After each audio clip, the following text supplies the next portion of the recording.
2024 के एंड में middle east की हवा कुछ अलग सी हो गई है। गाजा में मिसाइल गिरा और उसके कुछ घंटों बाद इसराइल ने जवाब में 100 से ज़्यादा एयर स्ट्राइक किए। सबको लगा ये तो नॉर्मल है, रोज़ होता है।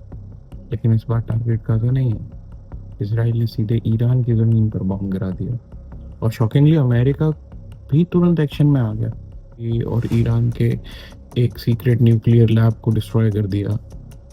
तो अब दुनिया को समझ में आ रहा है ये कोई नॉर्मल टेंशन नहीं है, जंग की शुरुआत हो चुकी है। A short time ago, the U.S. military carried out massive precision strikes on the three key nuclear facilities in the Iranian regime. ये कॉन्फ्लिक्ट है क्या?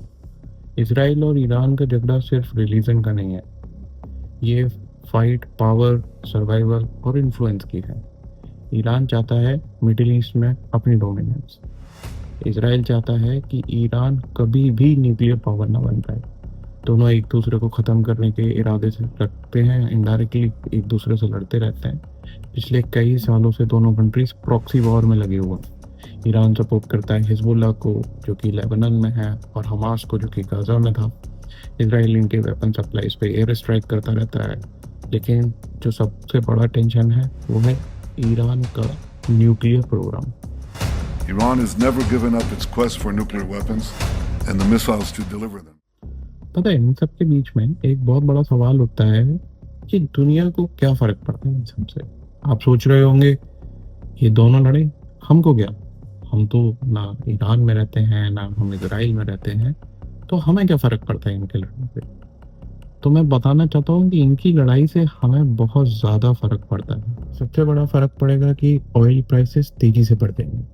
ईरान स्ट्रेट ऑफ हॉर्मुज़ को ब्लॉक कर सकता है, जहाँ से 20% दुनिया का ऑयल आज भी गुजरता है। पेट्रोल 300 रुपये पर लीटर तक भी जा सकता है। वर्ल्ड वॉर 3 का रिस्क हो सकता है। अगर ईरान ने इजराइल को डायरेक्ट हिट किया तो यूएसए उसके अगेंस्ट फुल वॉर मोड में आ जाएगा। और अगर रशिया और चाइना ने ईरान को सपोर्ट किया तो सोचो क्या हो सकता है। साइबर अटैक और टेररिज्म की फ्रिक्वेंसीज बढ़ सकती हैं। ईरान के proxy group sleeper cell activate कर सकते हैं। प्लस साइबर वॉर की सिचुएशन क्रिएट हो जाएगी। Power grids, banks, airport systems hack हो सकते हैं। तो नुकसान बहुत सारे हैं। इस वॉर की एक और चीज़ है, ये वॉर जो अभी हम देख रहे हैं ये सिर्फ वो नहीं, ये वॉर बहुत पहले से लड़ा जा रहा है। एक टर्म बोली जाती है शैडो वॉर, जो कभी दिखता नहीं। न्यूज़ में जो दिखता है वो सिर्फ 10% है। रियल वॉर तो शैडोज में चल रहा है पिछले काफ़ी सालों से। साइंटिस्ट का मिस्टीरियस किलिंग हो जाना, सीरिया में नाइट स्ट्राइक एयर होना, वाटर प्लांट्स पे मॉलवेयर अटैक्स होना, न्यूक्लियर साइट्स पे स्पाईवेयर्स हो जाना, ड्रोन्स को कोई भी ट्रेस ना कर पाए ऐसे ड्रोन्स का अटैक होना। 2010 की अगर मैं बात करूं तो 2010 में इसराइल ने एक साइबर अटैक किया था जिसमें एक भी बिना गोली के ईरान की न्यूक्लियर सेंट्रीफ्यूजेस को एक्सप्लोड कर गया। जब हम बात करते हैं कि कैसे ये वर्ल्ड वॉर में बदल सकता है तो उसके पीछे हमें एक बहुत इंपॉर्टेंट बात समझनी पड़ेगी कि इस पूरे वॉर में कौन किसके साथ है। इसराइल के साथ कौन है और ईरान के साथ कौन है। इसराइल के साथ की अगर मैं बात करूँ तो यूएसए, जो कि आपने देख ही लिया कि कैसे यूएसए ने बॉम्बिंग करके इसराइल को सपोर्ट किया ईरान के खिलाफ। यूके भी एक एलाय है। सऊदी अरेबिया है जो मोस्टली काफ़ी टाइम से इनडायरेक्ट सपोर्ट में ज़्यादा इंडल्ज रहा है। यूएई इसराइल के साथ है।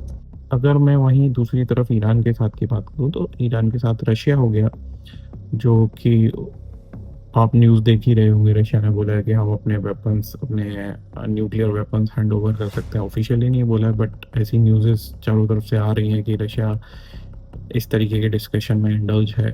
चाइना हो गया, China economic and tech support. War सिर्फ गोलियों से, बंदूकों से नहीं लड़ा जाता है। वॉर में बहुत सारी चीज़ें मैटर करती हैं। हमने यूक्रेन के वॉर में देखा कि किस तरीके से एक पूरा ही वॉर करने का तरीका बदल गया पहले से और अब के मुकाबले में। यूक्रेन का अगर आपने वो ड्रोन अटैक की न्यूज़ देखी हो, किस तरीके से उसने रशिया के बीच में जाके, सेंटर में जाके उस अटैक किया। तो आज के वॉर में ना टैक सपोर्ट बहुत ज़्यादा होता है। तो चाइना इस तरीके का टैक सपोर्ट जो इंडिया पाकिस्तान के अभी कॉन्फ्लिक्ट्स में उसने पाकिस्तान को वेपनरी के फॉर्म में दिया था, वो चाइना ईरान को दे सकता है। सीरिया हो गया, हिजबुल्ला तो ऑलवेज उसका अलाय रहा है हमेशा से। देखो फुल फ्लैच इमेज इमेजिन करना तो ना बहुत ज़्यादा मुश्किल है, लेकिन अगर ये वॉर फुल स्केल पे गया तो हो सकता है ग्लोबल ऑयल प्राइसेस एक्सप्लोड कर जाएंगे, स्टॉक मार्केट क्रैश हो जाएंगे, जो आपने यूक्रेन के टाइम पर भी देखा था किस तरीके से स्टॉक मार्केट्स क्रैश हुए थे। क्रैश तो नहीं हुए थे, बिल्कुल डिप हो गए थे। और बेसिकली जब भी ऐसी कोई इंसिडेंट होता है तो जहाँ पे कमोडिटीज़ इन्वॉल्व होती हैं तो वहाँ पे ऐसी चीज़ें होती हैं। तो most probably stock market crash हो जाएंगे, मिडिल ईस्ट में बहुत ज़्यादा रिफ्यूजी क्राइसिस हो जाएगा, लोग कंट्रीज़ को छोड़ छोड़ के जाएंगे। वॉर की वजह से सबसे ज़्यादा माइग्रेशन होता है, और न्यूक्लियर एस्केलेशंस का बहुत बड़ा खतरा हो सकता है। ये पूरी लड़ाई ही न्यूक्लियर बॉम्ब को लेकर हो रही है, तो बहुत ज़्यादा चांसेस हैं कि इस तरीके के एस्केलेशंस हो सकते हैं और देशों से। ग्लोबल अलायंस ब्रेक हो सकते हैं, जैसे कोल्ड वॉर के टाइम पर जैसे यूएसएसआर डिवाइड हो गया था, इस तरीके के बहुत सारे अलायंसेस ब्रेक होने को देख सकते हैं।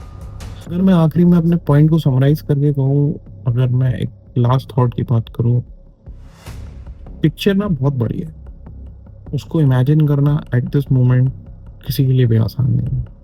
It isn't about missile, it isn't about politics. ये एक फाइट है जो कि टेक्नोलॉजी का है, बिलीव्स का है, पावर का है, नैरेटिव्स का है।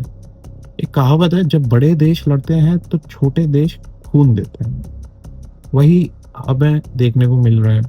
इजराइल और ईरान की जंग सिर्फ उनकी नहीं है, ये एक वार्निंग है पूरी दुनिया के लिए।